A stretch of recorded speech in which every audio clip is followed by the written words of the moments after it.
ఏలూరు జిల్లాలోని ప్రముఖ పుణ్యక్షేత్రం అయిన ద్వారకా తిరుమల ఆలయ పరిసర ప్రాంతంలో ఈవో వేండ్రం త్రినాథరావు పర్యటించారు. స్వామి దర్శనానికి వచ్చిన భక్తుల సౌకర్యాలకు సంబంధించిన పనులను ఆలయాలు పరిశీలించారు.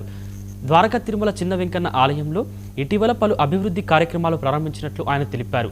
అందులో భాగంగా శాశ్వత క్యూ కాంప్లెక్స్ నిర్మించామని, ట్రయల్ రన్ అనంతరం భక్తులకు శాశ్వత క్యూ కాంప్లెక్స్ ద్వారా స్వామివారి దర్శనానికి పంపుతున్నట్లు వెల్లడించారు. కార్యక్రమాలు చేయడం జరిగింది. వచ్చే భక్తులందరికీ ఒక మంచి వాతావరణంలో స్వామివారి దర్శనం జరిగే విధంగా నూతనంగా నిర్మాణం చేసి గౌరవ మంత్రివర్యులతో వారం రోజుల క్రితం ఓపెన్ చేసిన క్యూ కాంప్లెక్స్ ఈరోజు అంటే 2-3 ట్రయల్స్ రన్ చేసుకున్న తర్వాత ఈరోజు భక్తులకి క్యూ కాంప్లెక్స్ ద్వారా దర్శనం అనేది ఏర్పాటు చేయడం జరిగిందండి. గతంలో మనం టెంపరీ క్యూ కాంప్లెక్స్ అనేది ఏర్పాటు చేసుకోవడం జరిగింది.